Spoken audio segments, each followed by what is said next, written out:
Big opportunity for North Carolina. Deja Kelly's not going to give this up there. Kelly pulls up in the lane. No. Rebound South Carolina.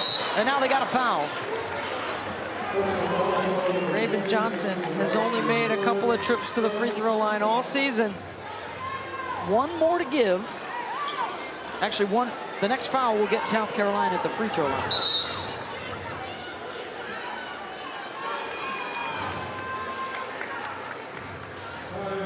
You would think Coach Daly would want to put her best free throw shooters on the floor, but I think she has her best free throw shooters on the floor.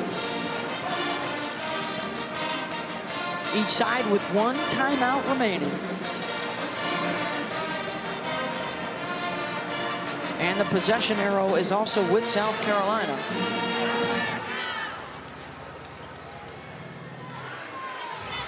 Boy, what a job by North Carolina to control the tempo of this game, to show up in front of this huge crowd at home. And then the job that South Carolina did under difficult circumstances tonight, falling behind their biggest deficit of the season so far and rallying in the second half. Well, I thought North Carolina did a great job neutralizing post play inside all game. They forced South Carolina to the perimeter. They took Cardoso away. It was just 2 for 5. Five field goal attempts for the 6'7" leading scorer for the Gamecocks. And they've done a much better job, South Carolina has, on Deja Kelly in the second half. They only had one basket. Now Deja's out for a defensive possession because of those fouls. Those 4 fouls, because Coach Banghart needs her for offense.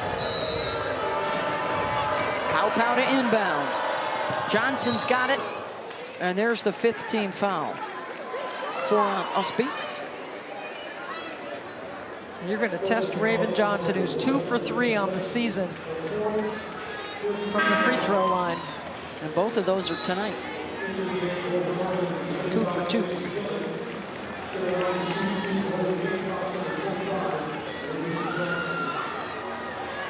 Deja Kelly back in for offense. It's on the first. Don't forget, coming up after the conclusion of this game, LSU and Virginia Tech. 1 of 2. Kelly on the move, almost lost it, and is fouled to stop the clock with 38 seconds to go. Well, that's not something you want to do if you're South Carolina. You want to stop the clock and put him to the free throw line. 4th on Cardozo. Deja is 5 for 8 at the stripe. Bree Hall hit a huge 3 in the latter stages of this quarter. That really, I think, was the big bucket for South Carolina.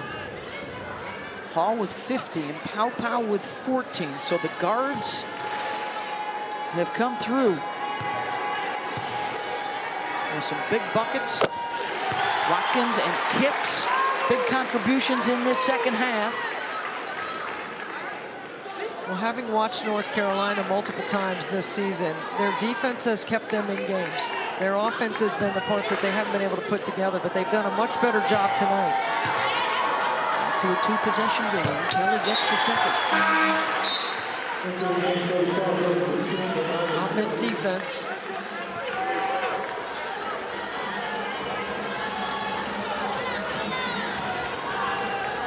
You got to make sure you cut hard and you're strong with the basketball. A foul, Johnson again.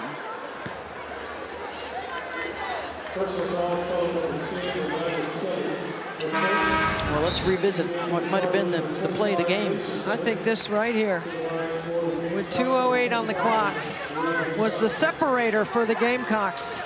Bree Hall had a terrific stat line, 33 minutes, 15 points, 5 for 6 from the floor, with 3 triples. Even if she makes this 2-possession game, North Carolina can advance the ball if they want, but they don't. They got to push quick. They got to go fast. McPherson on the drive. And a foul called on Cardozo again. And that's her 5th. And Camilla is fouled out. You go right at that outside hip. All game, North Carolina's been getting in the paint off the bounce. Dawn Staley has a few 20 seconds here to put the substitution in. She'll use it as a mini timeout here. As McPherson will get ready to go to the free throw line. Just a 53% shooter. 1 for 2 tonight. Oh, and she's standing on that line the whole time. She's raring to go. And Cardoso is going to finish the night with 6 points and 16 rebounds. 4 block shots.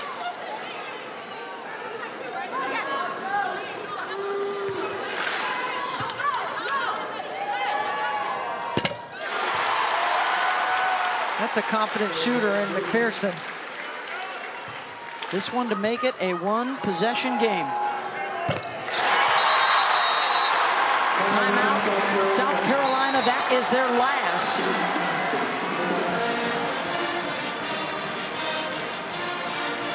Well, North Carolina is going to have to go for a steal, a trap, and then foul. Or a 5-second violation. Or a 5-second violation. South Carolina has a shot clock in their favor with 26 seconds left in the game. What a much different game than we thought, right? Coming in, it was a much different played game. North Carolina came out of the gates with an early lead and put South Carolina at a deficit. And I thought the second half response by South Carolina was outstanding, especially on the defensive end and their ability to do a better job in their defensive game planning around Deja Kelly. And at the same time, North Carolina neutralized post play all night, which is a big key. You have to take something away from a team that scores 100 points a game. Yeah. Kelly with 20, Usby with 18 points, 12 rebounds. Hall and Pow in double digits for South Carolina, and the 16 rebound performance from Cardoso, who has fouled out. So North Carolina, Beth, is going to put great ball pressure here. Let's see if they put some size on the inbounder, switch on everything, try to get a steal. You got to know you have 1 timeout left. And if you're North Carolina, you've got to be aware of time to score if you can get the steal. Now look, they put Gokdang on the ball, which I like. And you got to switch on everything. Johnson doesn't have a timeout. She's got to inbound. Kitts makes the catch and is immediately fouled. 24 seconds to go. I think Donarski slipped. That's the kind of effort you want to see out of your team, though, on that kind of possession right here. Now you're going to send Kitts to the free throw line, and now you got a rebound. You do have a timeout left if you want to advance the ball. Let's see what Courtney Banghart will decide here. Kitts is 3 for 4 tonight. I think because you have the ability to advance the ball, should Kitts make 1 or 2 of these free throws, I think you call timeout and use it. If she misses and you get the rebound, you push. Big free throw for Chloe. That bumps it up to a 4-point game. That makes it 2 possessions. Now, I still think North Carolina, you could get a quick 2 here. Got them both. And they will use that final timeout to advance to midcourt. Now, without Cardoso in the game protecting the rim because she's fouled out, I like North Carolina on a direct feed to the post, score quickly. You can get a quick 2 and still extend the game by fouling.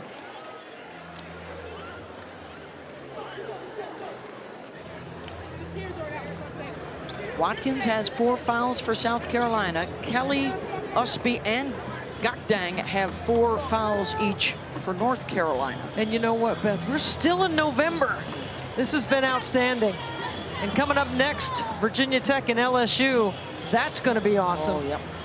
I think Georgia Amore is a lot to deal with as a guard for Virginia Tech, along with Kitley, the 2-time back-to-back ACC Player of the Year.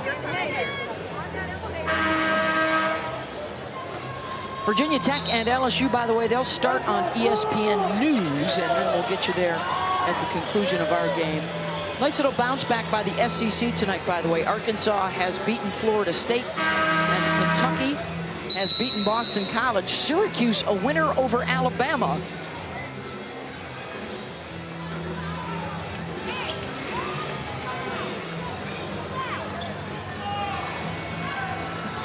Look for a direct feed inside, a quick 2.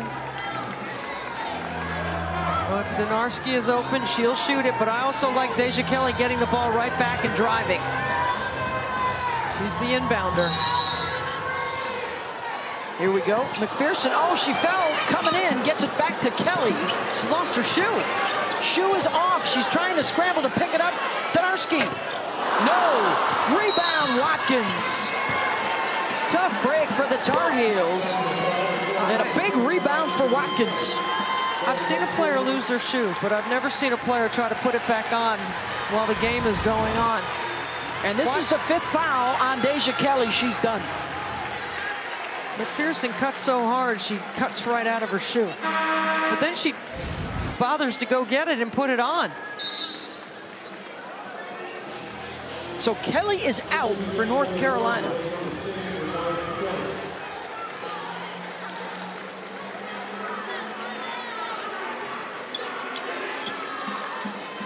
And Watkins will get to the free throw line. Her first trip there tonight.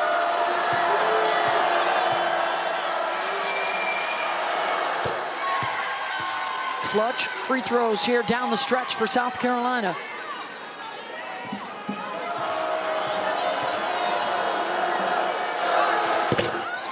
Rattles that one in, double digits for Ashland. And is number 1 going to be able to fend off the Tar Heels tonight on the road? McPherson, short. Donarski, short. And that'll do it. The Gamecocks are up to the challenge, and they respond in the second half to beat North Carolina 65-58. As we crown tonight's player of the game, brought to you